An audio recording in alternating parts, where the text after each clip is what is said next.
Hey guys, tonight we begin somewhere quiet. Not in a palace, though you might imagine one. Instead, you're sitting in a simple room, dimly lit, wrapped in stillness. There's a flicker of candlelight casting slow-moving shadows on the wall. Your breath is soft, and the world outside feels distant now. Tonight, we'll travel through thoughts that once belonged to an emperor, but feel just as human as your own. You will not be asked to conquer nations, only to observe your mind. You will not be asked to master fate, only to release what you never held. You will not be asked to solve every problem, only to let go of the ones that were never yours. You'll be reminded. You will not be able to control the world, but you can control yourself. So, before you get comfortable, take a moment to like the video and subscribe, but only if you genuinely enjoy what I do here. And feel free to share in the comments. Where are you listening from, and what time is it where you are right now? Now, dim the lights, maybe turn on a fan for that soft background hum, and let's ease into tonight's journey together. You close your eyes and find yourself somewhere else. It's not a dream, more like memory meets imagination. You walk slowly through stone corridors barefoot, the cool marble grounding you. There are guards, yes, but they do not see you. You are a quiet presence tonight, a witness. Past a colonnade, you enter a room with no throne, no golden drapes, just shelves of books, a small wooden desk, a man seated quietly writing. This is Marcus. Not the emperor you see in statues, not the warrior on horseback, but a tired man with sore knees, ink-stained fingers, and a furrowed brow. A man who once commanded armies and yet found himself powerless before a single thought. He writes not to boast, not to declare law, but to remind himself how to live. You watch him pause mid-sentence.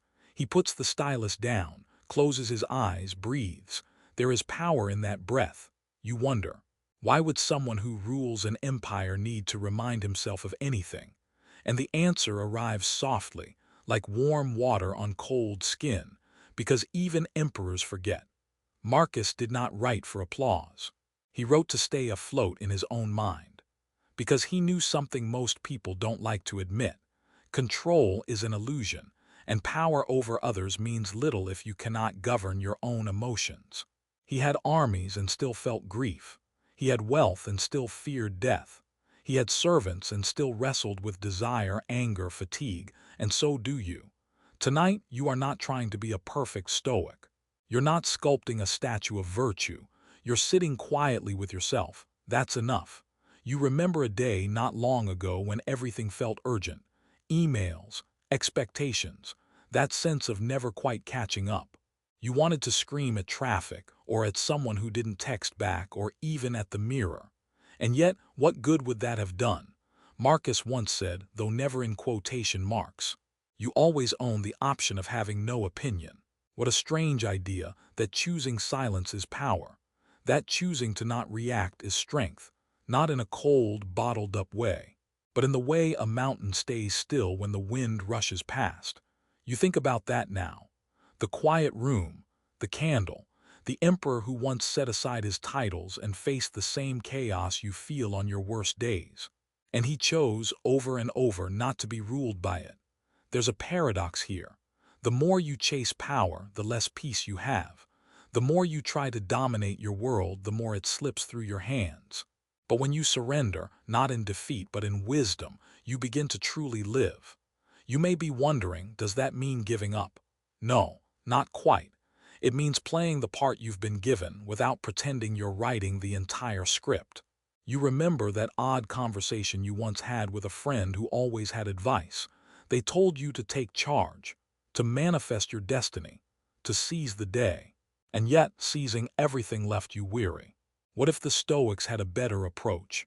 Not passive, not lazy, but aware that you are a part of nature, not its commander. Like a wave does not command the sea, it simply rises, crests, and returns. As you settle into that thought, something loosens inside. You recall Marcus again, not with a golden crown, but with a cold cloth on his head, feverish, perhaps dying.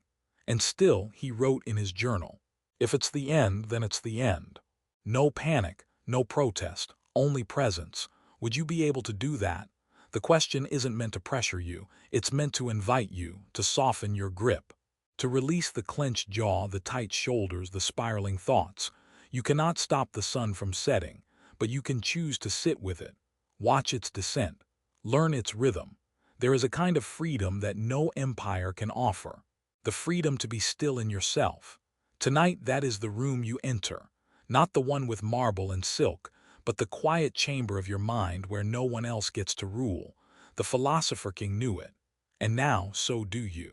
You may forget again tomorrow, that's all right. Marcus did too, but tonight you remember, and that remembrance, humble as it may be, is its own form of power. The night is deeper now. You remain in that quiet space, perhaps not in the palace anymore, but somewhere else just as still. There's a hush around you as if the world is holding its breath. But then, in the distance, thunder. A low, rolling sound that seems to come from behind the hills of memory. You've heard this kind of storm before. Maybe it was when you were young, lying awake as wind rattled the window panes. Or perhaps it was more recent, when life shook you with something loud, unexpected, uncontrollable. A phone call, a diagnosis, a goodbye. Storms have a way of reminding you, you are not in charge of the sky. And neither was Marcus, even with legions under his command. You see him again now, not writing but simply standing near a high window, watching rain fall over the rooftops of Rome. He looks tired. There's word of rebellion at the empire's edge. His wife is ill. His joints ache. And still he watches the rain. He does not bark orders. He does not curse the clouds. He watches. That's the Stoic move. Not denial, not defiance. Just attention. This is something you, too, are learning, not to fix the storm, but to stay upright inside it. There's a story you remember of Marcus, alone during a military campaign.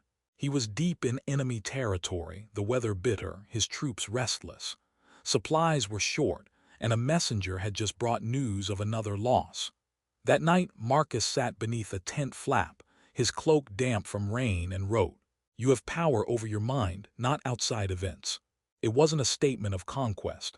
It was an act of self-rescue. You've tried this, haven't you? To breathe when anxiety rises like thunder. To pause when someone lashes out and you feel the urge to match their fire. To soften when the day demands you harden. But it's not easy. Some storms are emotional. Some are practical. Some are both. The Stoics knew that. They didn't preach a life free of pain. They preached practice, returning again and again to the calm within the chaos. It's funny, isn't it? We admire those who seem to stay calm under pressure, but we rarely remember that their calm was built, not born. It was practiced like a muscle, or perhaps more accurately like a shoreline carved by tide after tide. So maybe tonight, as thunder rolls in your own life, through deadlines, doubts, family stress, or just that old familiar ache of being human, you take a page from the emperor.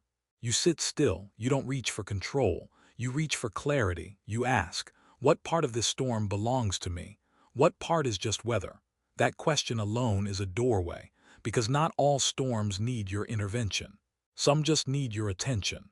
And even when action is needed, the right action won't come from panic. It will come from presence.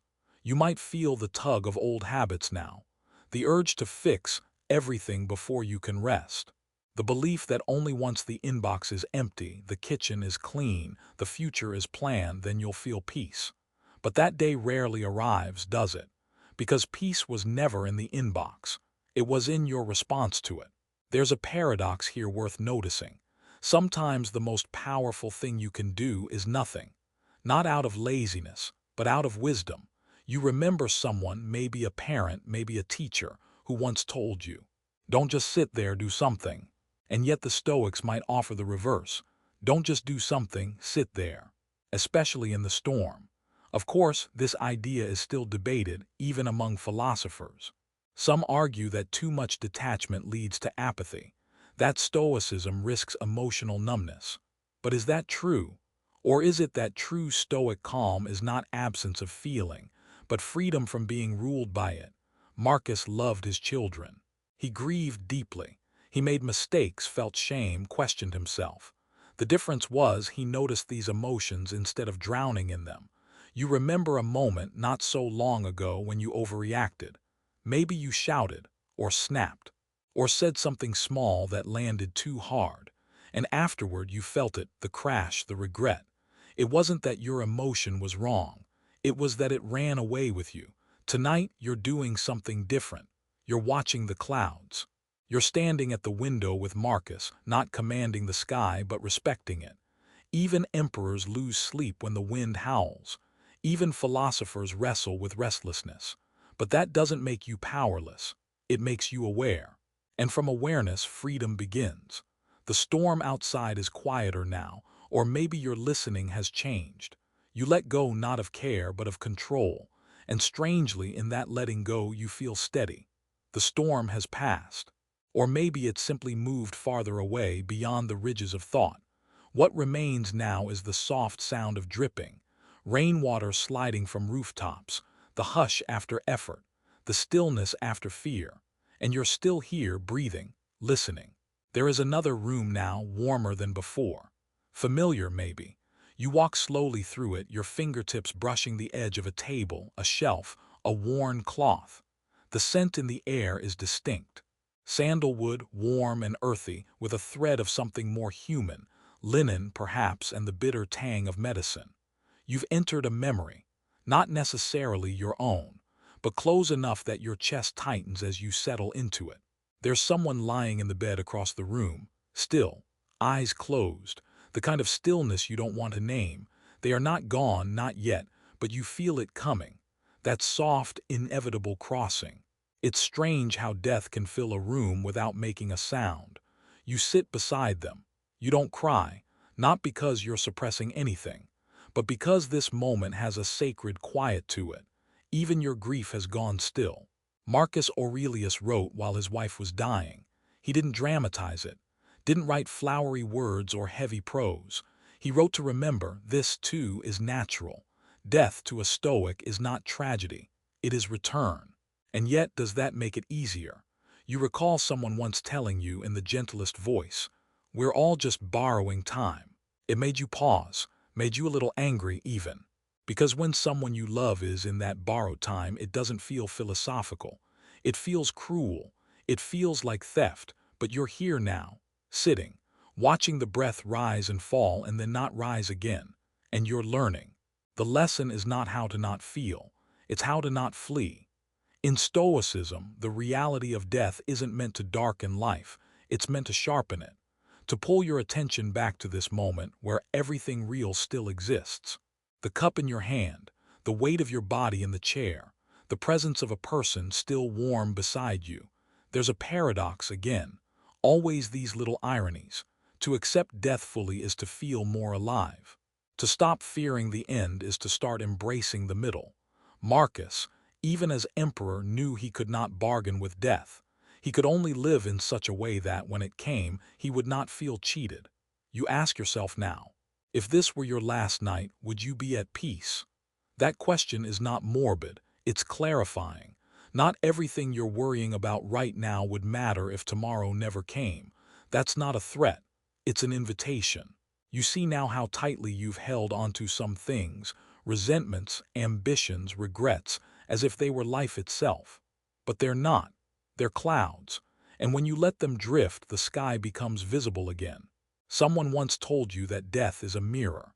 It shows you what you love most by threatening to take it. And you realize, perhaps the greatest Stoic discipline is not learning how to die, but learning how to be here with those you love while you still can. You remember once being too busy for a phone call, too distracted to look someone in the eye, too afraid to say, "I love you," because it felt too raw. And now, you would give anything for that moment again. This is what Marcus practiced, not detachment but presence. The detachment was only from illusion, from clinging, from the desperate need for life to obey your terms, but presence, that's full-hearted. That's sitting beside someone, holding their hand, not because it will change the outcome, but because it matters. That is power too, not the kind that rules cities, the kind that remains when everything else is falling away.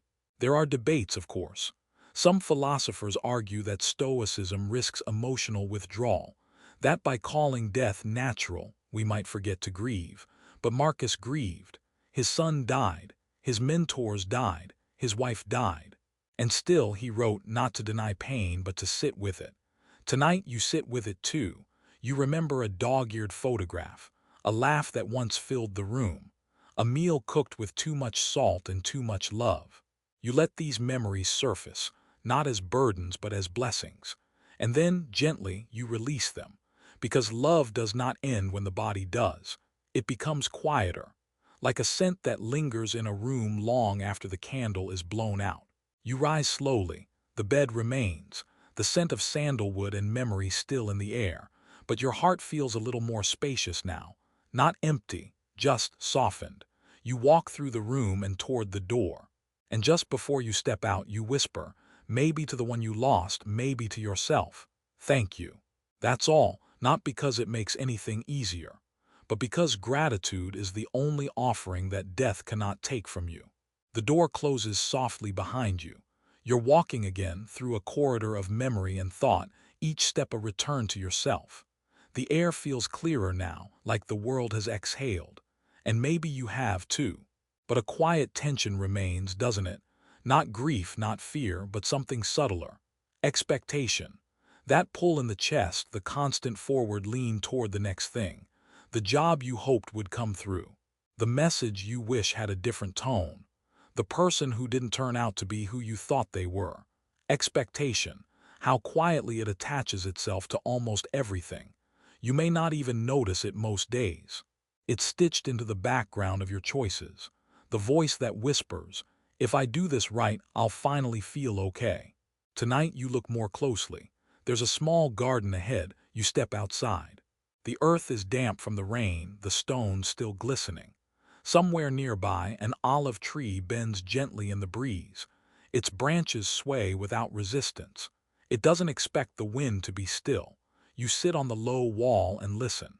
Marcus Aurelius wrote often about the tension between effort and expectation, about doing your duty, yes, but releasing the need for certain outcomes. It's a strange balance. You still show up, still write the letter, still apologize, still try, but you begin to loosen your grip on the result. He had to do this daily, perhaps hourly. As emperor, Marcus couldn't predict whether his judgments would be received with fairness. He couldn't control whether a general stayed loyal or betrayed him. He could only do his part clearly, cleanly, and then let it go. This is your lesson tonight, to do what is yours and release what is not. It sounds simple, but it's not. Think about the last time you said something kind, hoping for affection in return, or went out of your way for someone only to feel overlooked. The sting wasn't just from their action, it was from your expectation of their reaction. That's where suffering slips in. You expected and reality did not comply. And yet, wasn't that always a possibility? The Stoics remind you, expectations are predictions disguised as promises, but life never promised ease. It promised only reality. You remember a moment, perhaps recent, when things didn't unfold as planned. Maybe you were overlooked for something you'd worked hard for, or someone you trusted fell short. Maybe your body didn't heal the way you'd hoped. And beneath the disappointment, wasn't there a quiet voice asking, but why not me? Why not now? It's a fair question, but the Stoics would ask another. Is your peace really tied to things going your way? Because if it is, you are hostage to a world you don't control. That's the paradox again. You free yourself not by abandoning effort, but by releasing entitlement. You still plant the garden, you still nurture the friendship, you still apply, show up, speak gently. But you do it because it's right, not because it guarantees reward. That's what Marcus practiced. And even he, an emperor, was not exempt from disappointment. There's a moment from his later years, less discussed, when one of his most trusted men, Avidius Cassius, declared himself emperor. A betrayal from within. Imagine that. Decades of duty, of writing, of restraint, and still betrayal came. And yet Marcus didn't rage, he didn't spiral, he simply accepted what was real and moved forward with clarity. He had no illusion that effort guaranteed loyalty. You pause here, looking up at the stars that begin to pierce the sky. Tiny, constant reminders that your control is limited, but your perspective is vast. You think about your own expectations, of how life should be by now, how your plans should have worked, how your heart shouldn't still ache for things long past. But the olive tree doesn't curse the wind. It bends. You feel that now in your spine, in your breath, the invitation to soften, to move from "why didn't this happen" to "what can I learn from this happening?" Not as a cliché, but as a real shift. Because if the event has already occurred, then resistance only prolongs the pain. There are some philosophers, even within Stoicism, who wrestle with this idea. They question how far detachment should go. If we should never expect anything, is that not apathy? But there's a subtle distinction here. Stoicism doesn't remove care, it removes craving. You still care. Deeply. You just don't cling. That's what sets you free. You think now about the version of yourself that used to believe happiness lay just ahead, after the next achievement, after the next relationship, after the next apology or win. You offer that version of you some compassion now. They were only trying to be safe. But you've learned something else. Peace is not a prize at the end of perfect effort. Peace is the posture you choose, even as the wind changes. You rise from the garden wall, feeling the cool stone release your warmth. The tree rustles behind you, and for the first time in a long while, you don't need the next moment to be any different from this one. You are here, and it is enough. There's a winding path ahead. You follow it without rush, your steps gentle against the worn earth. The sky overhead is still dark but no longer heavy, the kind of night that cradles rather than presses. Somewhere in the distance, a lantern glows in a window, a silent promise of shelter or maybe just a reminder. Someone somewhere is still awake with you. As you walk, you begin to notice the weight you've been carrying. Not physical, no bag slung over your shoulder, no satchel in your hand. And yet your spine knows it, your chest feels it, the invisible burden of comparison. You didn't invite it, but it crept in anyway.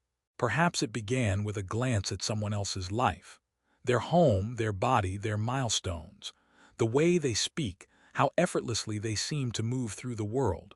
Or so it looks. And slowly, without realizing, you began measuring yourself by their yardstick. You pause beside a wooden fence, run your fingers over its weather-worn surface. Marcus Aurelius warned against this very trap. Not in the way we speak about social comparison now, with envy, resentment, or aspiration, but with a quiet observation. Why are you wasting time measuring your life against another's path? He didn't need Instagram.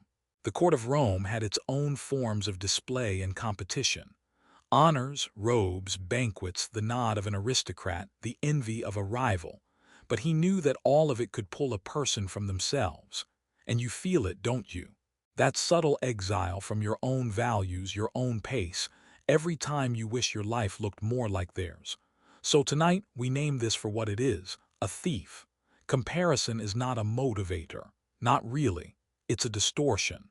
It steals joy from moments that once felt full. It turns rest into guilt, progress into pressure. And the Stoic in you gently says, come back. Return to your lane, your breath, your one precious life.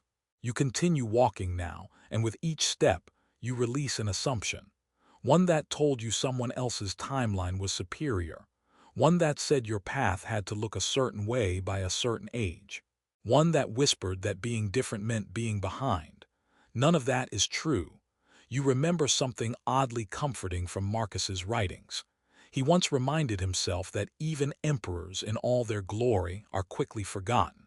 Their names, their victories, even their statues all fade, not out of cruelty, but because time is vast and attention is short. At first, that sounds depressing, but then it frees you. If history forgets even emperors, then you are not here to be remembered by the world. You are here to be present in it, to move through it awake, to live with inner alignment, not outer validation. You recall a time you did something simply because it felt right. No one noticed, no one praised you, but something inside you stood taller. That was you living from the inside out. And this is where you return. There's a bench now beneath a tree, its leaves trembling in the breeze. You sit, close your eyes, and ask yourself, what does it mean to live on your own terms, not as rebellion but as reverence? To speak how you speak, to move how you move, to want what you want, not because it's trending or admired but because it's real. That's the Stoic practice, not to become a stone in the river of culture, but to become rooted beneath it, to let the current swirl and pass while you remain steady in your own truth. But even among Stoics there's debate. Some suggest we are inherently social beings, and thus comparison is natural. Others argue that while it's natural, it's not useful. Maybe both are true. You can acknowledge the instinct without obeying it. You don't have to hate the person who seems ahead. You don't have to dismiss them. You simply have to remember. They are not your standard. You are. You are the only one living your exact life with your temperament, your body, your memories, your view. No one else can walk it for you. You rise from the bench. The breeze has shifted, slightly warmer now. Or perhaps you've simply begun to notice the comfort that was already there. As you walk on, you think of the stories you've told yourself, that you were behind, that you weren't enough, that someone else had already done it better. And then softly you rewrite them. You say, I'm on time for my own life. You say, my worth was never up for debate. You say, there is no race, only rhythm. That rhythm, it turns out, is much slower than the world's tempo. It doesn't demand, it doesn't shout. It simply hums beneath your chest, waiting for you to listen. And you keep walking, not faster, not slower, just steady. 1 foot in truth, 1 foot in trust. No one else's path before you. No one else's path ahead. Just yours. You come to a quiet stretch now. The ground flattens beneath you, soft with moss and the scent of pine carried by a distant breeze. Overhead, a few clouds drift lazily across a sky powdered with stars. Everything moves gently here, as if the world itself has lowered its voice. And so, you lower yours, not out loud but inward. That subtle hush of the inner monologue, the endless checking, measuring, narrating, for a moment it slows, and in that stillness another sensation arises. Fear, not the panicked kind. No alarms, no beasts in the dark. Just a quiet, familiar tremble beneath the ribs, a fear of letting go. You may not have noticed it at first, but now that the comparison has quieted and the expectations have loosened, something else speaks up. If I stop striving, it whispers, will I fall behind? Will I disappear? It's the fear that if you're not constantly evaluating, adjusting, preparing, then something terrible will happen. That vigilance is what has kept you afloat. But has it? You pause beside a tree, place your hand on its rough bark. Let's talk about control, or rather the illusion of it. So much of what you carry, stress, anxiety, burnout, doesn't come from doing too little. It comes from trying to control too much. Stoicism teaches that there are two realms, what's up to us and what isn't. What is within our power and what never was. You breathe slowly here, considering that divide. Your effort, yours, your intention. Yours the outcome, not yours other people's reactions, not yours the past, not yours tomorrow, not yours not yet. And yet your mind still tries to hold all of it, like someone trying to carry the river in their hands. It's exhausting. Marcus Aurelius wrote to himself often, almost obsessively, as a way of reminding himself of this truth. Not once, not twice, dozens of times, because even he, an emperor, was tempted by the illusion of control. Imagine it. You sit at the center of the most powerful empire in the world. Armies, senators, wealth, law, all seemingly under your command. And still, he had to say, you only control your mind, your choices, your responses. He had to say it again and again, because power does not protect you from fear. In fact, it may amplify it. You begin to understand something deeper now. Control was never the real goal. What you wanted, what you still want, is security. A sense of safety in a world that changes without warning. But control cannot give that. Security, at least the kind that Stoicism offers, comes from clarity, from the courage to live according to your values, even when the world refuses to follow your script. You think of a time you tried to control everything, the outcome of a conversation, the behavior of someone you loved, the impression others had of you. You planned every word, adjusted every tone, braced for every possibility. And still it didn't go the way you hoped. And still you survived, maybe even grew. The fear you feel now is not a problem, it's a message. It's the nervous system saying, please keep me safe. And you can, but not by controlling everything around you. You do it by grounding yourself in what is yours, your values, your breath, your response. You walk again. The path is narrower now, framed by low stone walls and wild herbs that brush your fingers. A fox crosses quietly in the distance.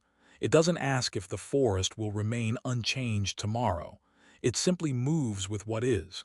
You admire that. It's not passivity, it's presence. There's a moment in Stoic thought that echoes here, a paradox that even scholars debate. If we let go of control, are we not surrendering to fate? What's the difference between Stoicism and resignation? The answer, perhaps, is in direction. Resignation says, I give up. Stoicism says, I give in to what I cannot change, and use that energy to change what I can. You're not retreating, you're refocusing. No longer scattering your energy over the horizon of the uncontrollable, you reclaim it. Bring it home, to this step, this breath, this small, sacred choice. To speak with kindness instead of rehearsing arguments in your head, to show up when it matters without controlling the applause, to live aligned with your values even when outcomes remain uncertain. You arrive at a small stone arch. Beyond it, the path disappears into a soft, unlit field. You hesitate, because this next step is where the illusion of control finally ends. It's not dark with danger, it's simply unknown. And that too can feel like loss, but you step forward anyway. Because your peace does not depend on what lies ahead. Your peace is in the step itself. You remember again, the Stoics were not fearless. They were simply practiced at walking with fear rather than being led by it. And you can do the same. You can move through the dark not because you command the light, but because you carry your own. You take one more breath. Feel the night air fill your lungs, the weight in your chest begin to ease. The fear is still there. But now it's accompanied by something steadier. Trust. Not that things will go your way, but that you will still be you no matter how they go. That is your freedom, and it cannot be taken. There's a softness to this part of the night, like velvet laid gently over the bones of the day. You walk slower now, not from fatigue but from a kind of reverence.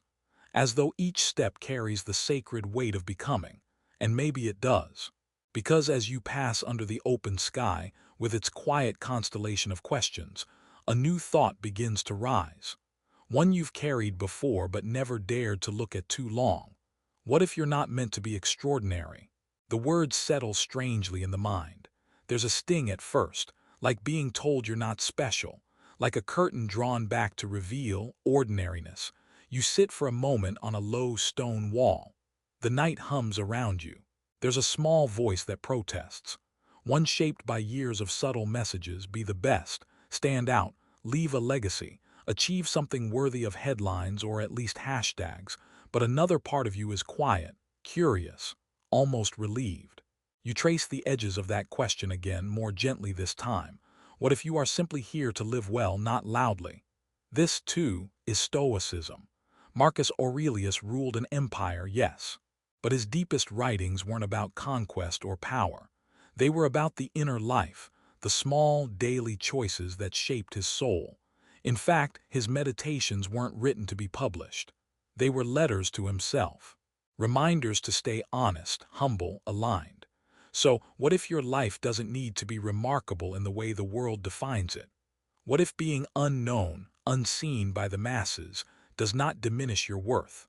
What if your kindness to a stranger matters more than any trophy? You breathe that in. A strange relief washes over you.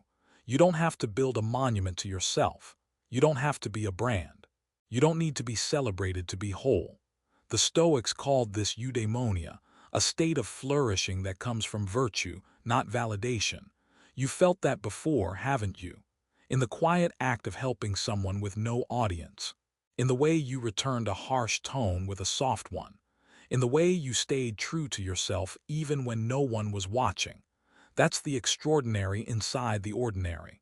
And still, the question lingers in the back of your mind. But don't I want to leave a mark? Of course you do. That's human. And yet the Stoics offer a different lens. They remind you, the only legacy that truly lasts is the one you leave in the hearts of others.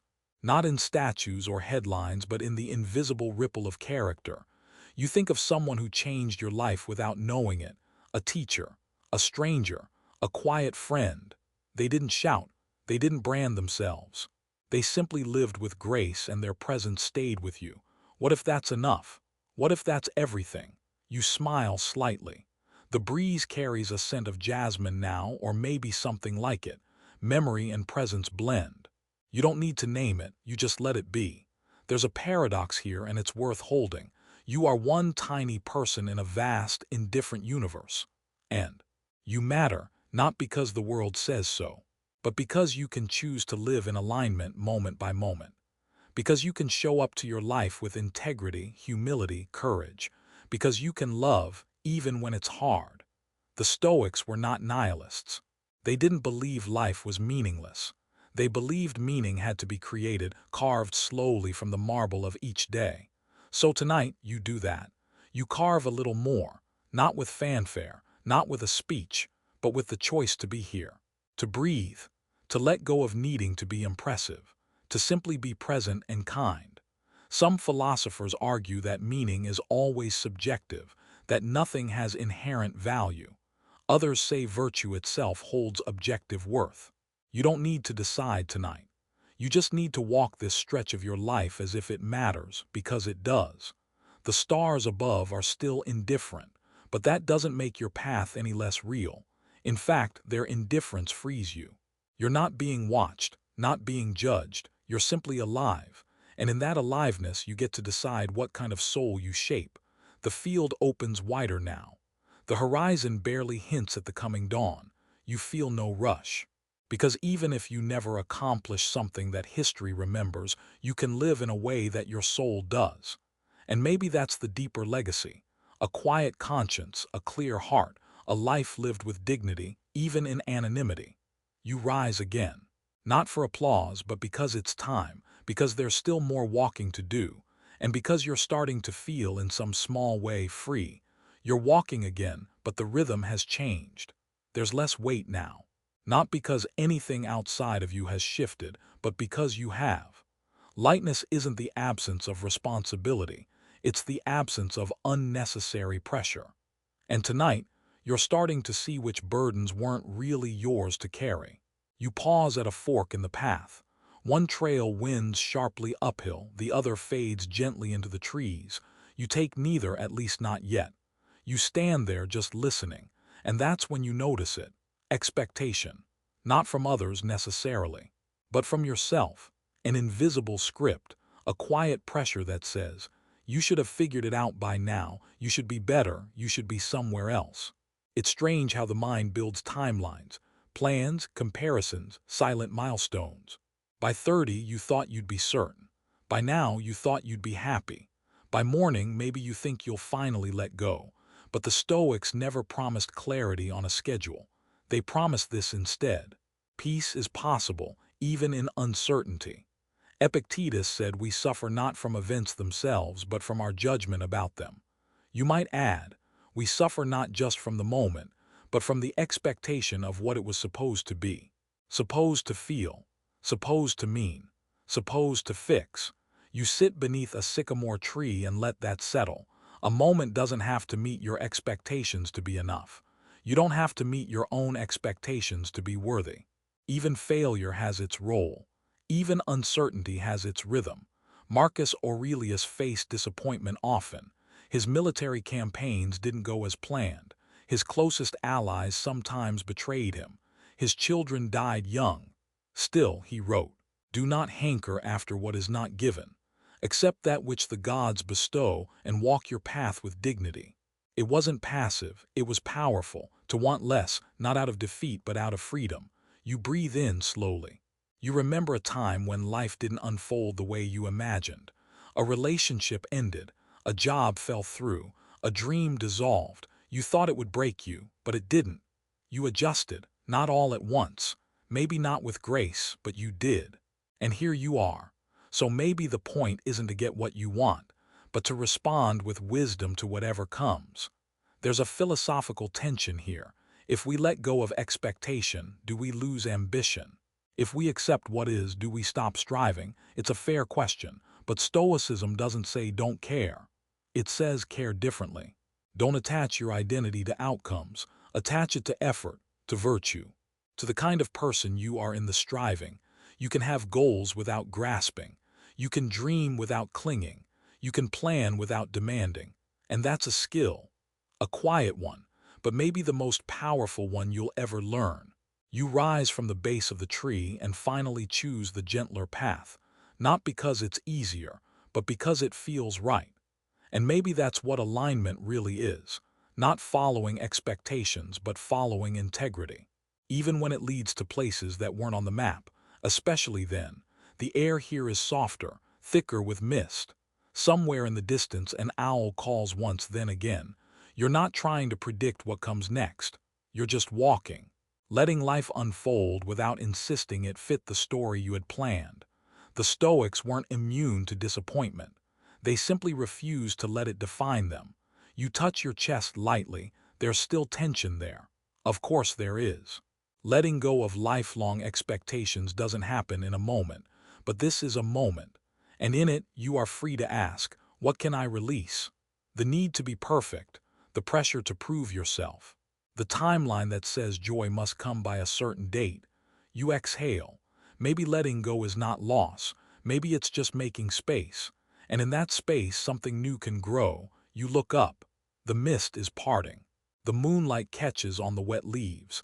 Everything is still in motion, but none of it feels rushed. That's the paradox you carry now. You are still striving, but not straining. You are still dreaming, but not demanding. You are still you, but somehow a little lighter. You keep walking, and this time you're not checking how far you've come. You're not measuring the distance left. You're simply moving forward, curious what shape life will take, without needing it to match the shape in your mind. That curiosity is the beginning of surrender, and that surrender is the beginning of peace. You find yourself following the curve of the path without knowing where it leads. There's a sense of trust in your steps now, not in the world, which remains uncertain, but in your ability to meet whatever the world brings. That shift is subtle but profound, and as you walk, the memory comes. A time you lost something or someone you weren't ready to lose. Loss has a particular kind of silence to it, not emptiness exactly, but presence of absence. A shape left behind by what once was. You remember how tightly you tried to hold on, how you replayed conversations, imagined different endings, bargained silently with reality. It's human, it's tender, it's also inevitable. The Stoics didn't pretend death or loss were easy. They simply refused to be broken by them. Epictetus lost his freedom. Marcus Aurelius lost nearly all his children. Seneca was forced to take his own life under Nero's command. Still, they practiced premeditatio malorum, the rehearsal of misfortune, not to become cold, but to become prepared, to remember that everything you love is mortal, temporary, on loan from the universe, including your own breath. Tonight you lean into that truth, not as tragedy but as tenderness. You whisper to yourself, as the Stoics once did, you are going to die, and so is everyone you love. It stings, of course it does, but it also sharpens your presence. Reminds you that this moment, right here, right now, is enough. You don't need more time to love. You just need this one. You pause near a small stream. The water is low, whispering more than flowing. It sounds like a secret told by time itself. And maybe the secret is this: nothing lasts. But that doesn't mean it's meaningless. In fact, its impermanence is what gives it shape, like a sculpture carved from melting ice. It matters more because it melts. You sit at the edge of the stream and place your fingers in the cold water. It flows around you, unconcerned, unbothered, unstoppable, like time, like life. You remember someone once told you, "You'll get over it." But the truth is, you don't really get over loss. You learn to live with it, to carry it more gently, to let it carve out room in you for more depth, not less. That's what the Stoics meant by resilience. Not the armor you put on to avoid feeling, but the openness you develop to feel more fully and still continue on. There's an ongoing debate among thinkers. Is emotional detachment wisdom or denial? The Stoics didn't suggest we feel less. They suggested we cling less, feel deeply, grieve honestly, but don't become enslaved by the feeling. You can cry over what you lose and still choose to live with love.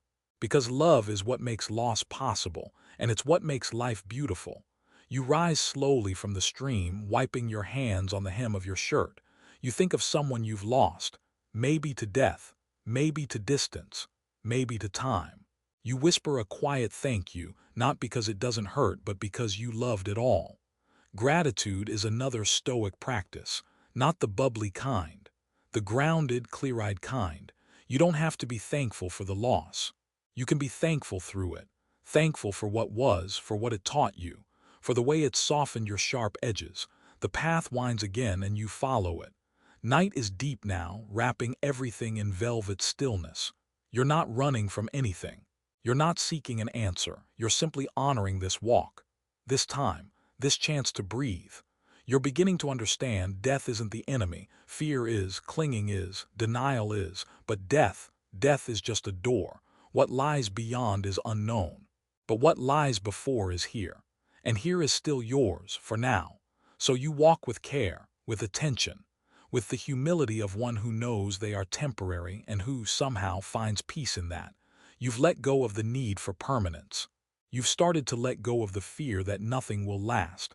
And in that letting go, you've found a kind of love that doesn't possess, a kind of strength that doesn't resist, a kind of peace that doesn't pretend, just presence. And presence, it turns out, is enough. Your steps are slower now, not out of fatigue, but out of reverence. The forest is quieter, the air has cooled, even the insects seem to pause. There's a stillness that feels like truth. You walk with that stillness, like two old friends moving together without words. And somewhere in that quiet, a familiar ache stirs, a question that's haunted you more often than you admit. What if you're not in control at all? You've tried so hard to steer things. You've made plans, set goals, built routines to anchor yourself. And yet life veers, sometimes gently, sometimes violently, but always away from your script. There's grief in that, isn't there? The Stoics knew this well. They taught the discipline of dichotomy of control, the art of distinguishing between what's yours and what never was. Your thoughts, yours, your actions, yours, the outcome, not so much. The people you love, not yours to keep. The future, not yours to script. Even your own body, only partly under your will. And yet you try. You've clenched your fists against reality, hoping maybe this time it'll listen. You've argued with fate silently at 2 a.m. You've blamed yourself when things went wrong, convinced that if only you'd done more, tried harder, been better. But what if it's not about being better? What if it's about being honest? You sit again, this time on a moss-covered log. The earth beneath you is soft, damp with the quiet memory of rain. You exhale. You let the ache come. Because letting go of control is not the same as giving up. It's just giving back. Giving back the illusion that you were ever the master of all this. You think of Marcus Aurelius again, his empire vast, his power immense. And still, he wrote each night not about conquest but about acceptance. He got sick. He made mistakes. He watched people betray him. And he reminded himself again and again to control what he could, his own mind. Not the empire, not the Senate, not even his son who would later dismantle much of what he built. Just his own response. That's the heart of Stoicism, and it's quietly revolutionary. You begin to consider, what would it feel like to stop resisting what you can't shape, to stop arguing with what's already happened, to drop the imaginary whip and stop blaming yourself for storms you didn't summon. It's not apathy, it's alignment. It's the discipline of surrender, a strange phrase perhaps, But discipline doesn't always look like force. Sometimes it looks like opening your hands, like saying, "This isn't mine to hold, but I will hold what is, your breath, your choices, your honesty in the face of not knowing." You feel that idea settle into your chest like a stone but warm. There's an irony here, a quiet paradox. The more you try to control the uncontrollable, the more chaotic you feel. But the moment you release that grip, clarity returns. The forest seems to notice your shift. There's a rustle in the trees, not wind exactly, just movement. Life happening without your permission or participation. And yet it includes you. That's the twist, isn't it? You're not separate from the universe. You are part of it. You don't have to fight the river when you are the river. You rise again, gently. Letting go doesn't mean you do nothing. It means you do what is yours to do and leave the rest. That's the freedom. You can prepare. You can try. You can love deeply and show up fully. And you can still accept what arrives, even if it's not what you expected. Especially then. Some philosophers argue that the dichotomy of control is too simplistic, that life is messier, that boundaries blur. And they're right in a way. There are gray zones, shared responsibilities, moments when the line between mine and not mine becomes missed. But that's the practice. To discern as best you can, to keep asking, is this within my power? And if not, to release it with dignity. You begin to feel lighter, not because life has changed, but because your relationship to it has. And that might be the only change that matters. You continue walking, no longer trying to arrive anywhere specific, just trying to be honest, to be kind, to be real. And maybe in doing so, you're finally becoming powerful, not in the way of rulers or riches, but in the way of someone who can't be shaken by the wind. Because you no longer argue with the wind, you walk with it. You breathe it in. You let it teach you to bend, not break. And that might be enough. The wind brushes past you and this time you don't flinch. You feel its touch like a reminder, something you used to fear, now just part of the landscape. Cool, moving, inevitable. You smile a little without meaning to. Somewhere in the distance, the soft sound of a chime, maybe wind-blown, maybe imagined, rises and falls like breath. And in that sound, a thought surfaces. Maybe the real freedom isn't external at all. That idea, so often repeated, has begun to land in your bones. When you were younger, when you were still convinced life could be organized into neat folders labeled success and failure, you believed freedom came from options, from money, from movement. But the Stoics whisper otherwise. They suggest a freedom not of place or position, but of perspective. And that changes everything. You stop near a stone wall, ancient-looking and overgrown. Someone once tried to contain this space, you think, to define it, to hold it. But nature always reclaims what control tries to fence in. You place your hand on the stone, cool, solid, unmoving. You keep moving. And so does your mind. You remember a time when your decisions were guided not by wisdom, but by fear. You chased things you didn't even want, just to prove you could win. You avoided things you deeply desired, afraid to be seen trying. That wasn't freedom. That was a different kind of prison. Epictetus, born into slavery, had less physical liberty than you. And yet he spoke of inner liberty, the ability to say, "You can harm my body but not my will." That kind of freedom can't be taken. It can only be surrendered. And often we surrender it voluntarily, in exchange for approval, or comfort, or familiarity. So you ask yourself here and now, what have I been giving away? Have I traded my inner peace for outer validation? Have I handed over my self-worth to someone else's opinion? Have I let habits steal my choices? You don't need to answer all at once, but the asking, that's where liberation begins. The paradox, you've always had access to the key, but it only works when you stop trying to force the lock. The Stoics weren't emotionless, but they were clear. They knew that real power comes from clarity of values. What do you serve? Pleasure, control, recognition, or something quieter? Truth, wisdom, harmony with nature, a life lived in accordance. You start walking again, thinking not of destinations but directions. Not where you'll end up, but what kind of path you're shaping with each step. There's a small clearing ahead. A single candle glows at the center, surrounded by nothing but space and silence. You don't question why it's there. You just sit beside it. And as you do, a small voice, your own, says something you haven't heard in a while: I'm okay. Not because everything is perfect, but because nothing owns you. Not fear, not desire, not the endless scroll of what if and should have. In this moment, you are free to choose your thought. That's the most radical idea of all. You can choose not to resent what is. You can choose not to follow every mental rabbit hole. You can choose stillness, even when the world whirls. There's debate in modern philosophy about whether true mental freedom exists. Are we not just bundles of habit, culture, chemistry? The Stoics didn't deny influence, but they affirmed agency.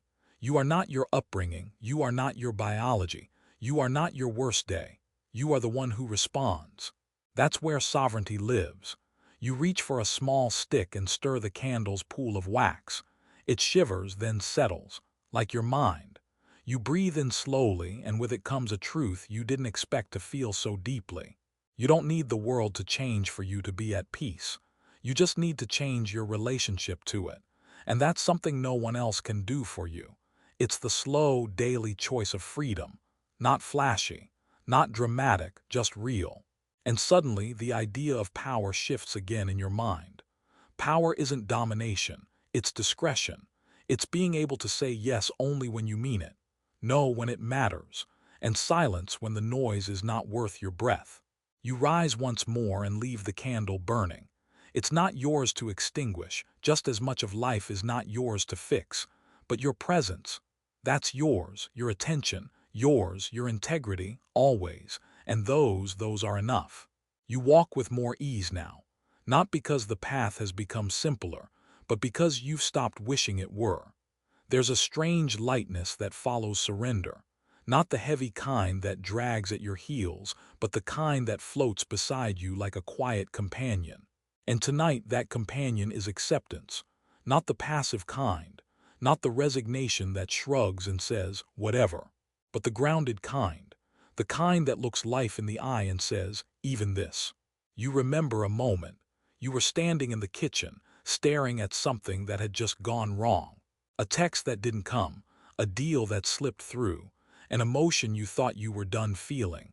And in that moment you didn't want to accept, you wanted to fix, you wanted to rewind, to fight, to will it all into something more comfortable. But the Stoics knew discomfort is not the enemy. Your aversion to discomfort is.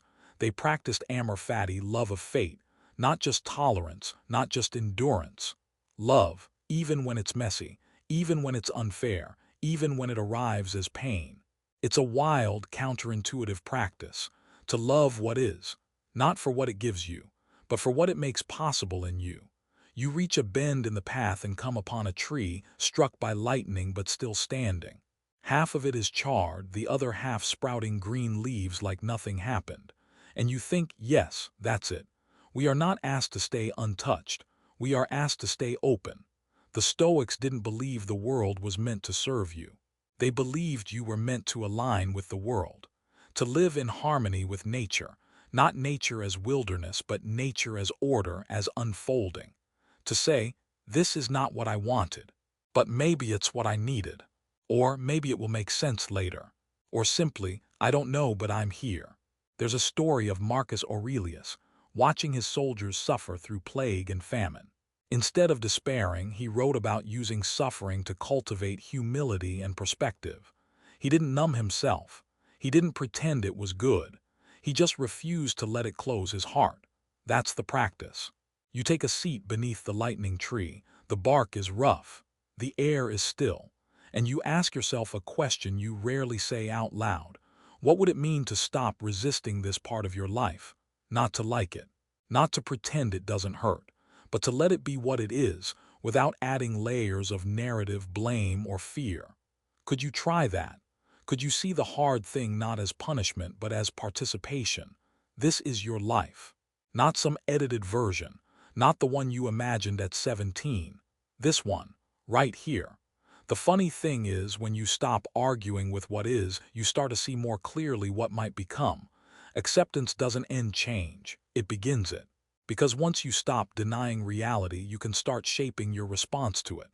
That's where power lives, not in control but in communion. You rise again, your hand brushing the bark as if to say thank you. And as you walk, you notice something. The sky is beginning to shift, still dark but lighter near the horizon. There's something in that too. The way things shift even when you're not pushing them. The way life moves forward, not always with force but with rhythm. You don't need to rush. You don't need to force. You just need to be present enough not to miss it. There are philosophers who critique Stoicism as too detached. They ask, where's the fire? Where's the ambition? But perhaps they misunderstand. The Stoic doesn't avoid passion. They just don't get consumed by it. They aim to burn steady, not wild. To be a hearth, not a wildfire. And that slow, sustained flame, that's what lights the path. You step forward again, the rhythm of your body returning to a pace that feels ancient, something older than thought. And with each breath you whisper, this too, this too, this too, until it becomes not surrender but song. Until the jagged pieces of your life begin to feel less like shards and more like stained glass, beautiful because of the cracks, not despite them. And the tree behind you stands as witness. Half burned, half alive, whole. The sky stretches wider now. Not quite dawn, not quite night, just that pale, silvery hour when time seems to hesitate, as if even the world is taking a breath. You walk through it like someone learning how to walk again, not out of weakness, but because you're finally paying attention to the ground beneath you. And tonight, that ground is humility. There's something sobering about realizing how small you are, how much has existed before you, how much will continue after you. The Stoics called this contemptus mundi, not to despise the world but to recognize how little of it is actually about you. And that recognition, it's not shameful, it's freeing. Because when you release the pressure to be significant, you discover the quiet joy of simply being.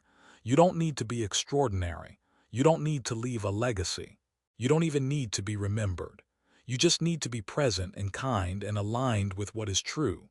That's enough. You pass a fallen log, half covered in moss, and think of the people who have walked this path before you. You'll never know their names, but they were real. They worried and hoped. They laughed and grieved. They tried. They failed. They learned. They moved on, just like you. There's a bittersweet comfort in that. Marcus Aurelius once wrote, "Soon you will have forgotten all things, and all things will have forgotten you." And yet he wrote those words not in despair, but in peace.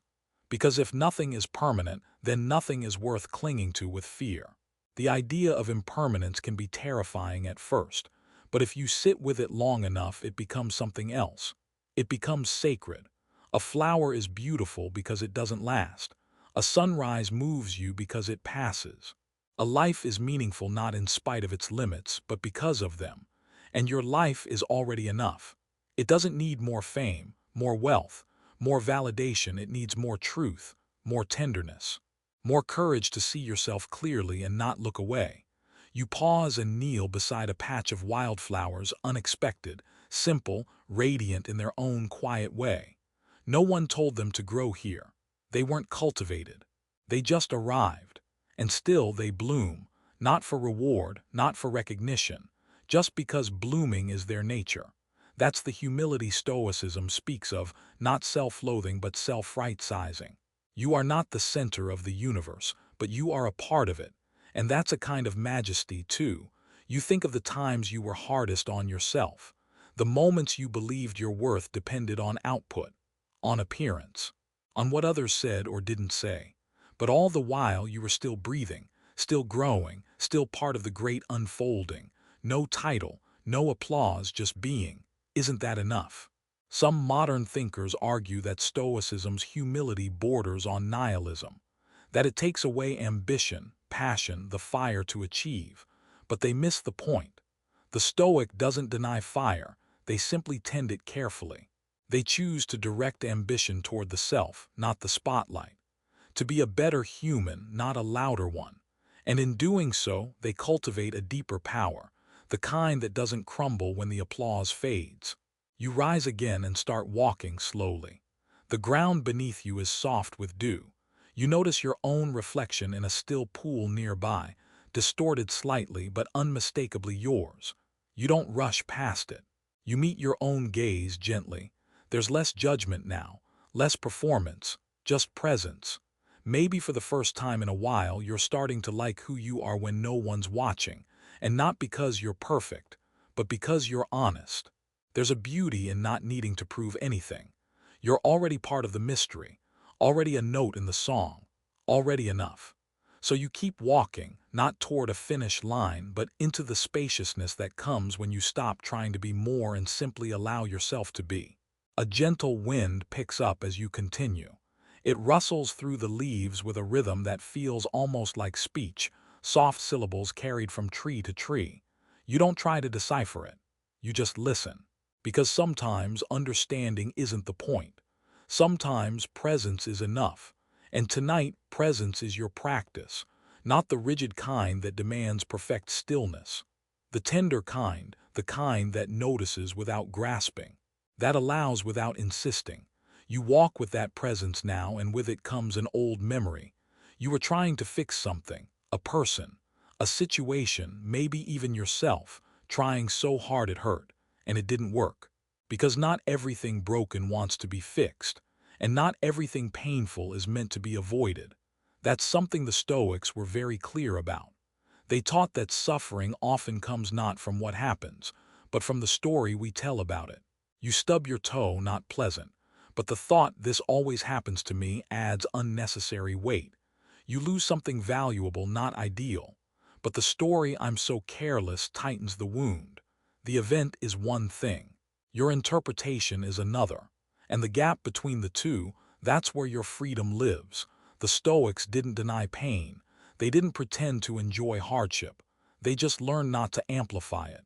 And they practiced this discipline every day. Not because it was easy, but because it was possible. You come to a small wooden bridge. The planks creak underfoot, and the stream below hums a melody of movement and stillness at once. As you cross, you wonder, what mental bridges have I built? Which ones are helping me cross, and which ones am I clinging to out of habit? You've constructed beliefs over time about who you are, what you're worth, what's possible. But maybe it's time to re-examine some of them. You believed you had to succeed to be loved. You believed rest was laziness. You believed forgiveness was weakness. And maybe, just maybe, none of that is true. There's a quiet rebellion in questioning your old rules, not to become reckless, but to become real. You think of the Roman general Cato, stoic to the bone, fearless in the face of judgment.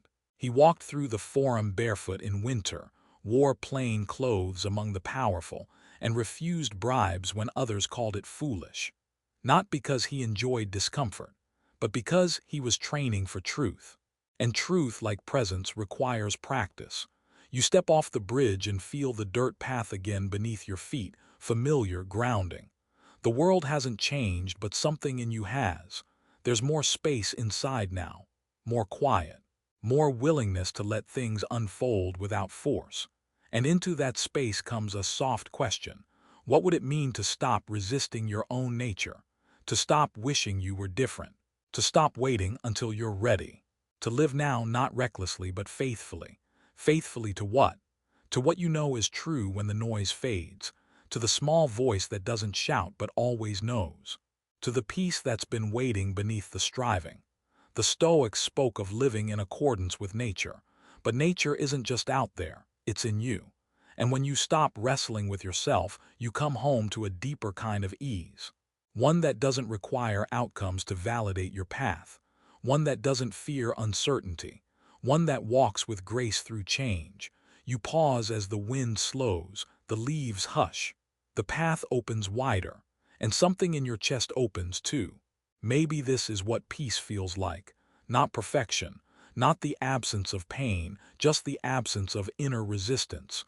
You take another step, then another, not to get somewhere, but because walking feels right, because movement is part of being alive, and because finally you trust that you can move forward without knowing every detail of what's ahead. That's not recklessness, that's wisdom, and it's enough. The light is shifting again, not into day, not yet, but the blackness of night has softened into something blue and forgiving, like a deep exhale after a long-held breath. And in that breath, there's something final. Tonight, you've walked far, not in distance but in understanding. And as you near the end of this path, something becomes clear. The most powerful thing you've learned is that power isn't the point. It never was. Tonight, you've been learning how to lay it down, to unclench your fists, to stop trying to manage, control, grasp force. The Stoics called it apatheia, not apathy, but freedom from destructive passion. A state where the soul is unshaken because it no longer demands that the world behave. Even the emperor, most powerful man of his time, knew that feeling. Powerless. Marcus Aurelius wrote some of his most honest words not when he was conquering, but when he was enduring, sick, betrayed, exhausted. He sat with his own heart and said, "You have power over your mind, not outside events." And in those words he found freedom. You remember a time you felt out of control, maybe recently, maybe right now, everything uncertain, people unpredictable, plans unraveling. But even in that, especially in that, there was a doorway. And tonight you've walked through it. You've moved from wanting life to obey you to learning how to cooperate with it. From demanding answers to embracing curiosity. From tensing to softening. And now the path is slowing, not ending, but quieting. Because the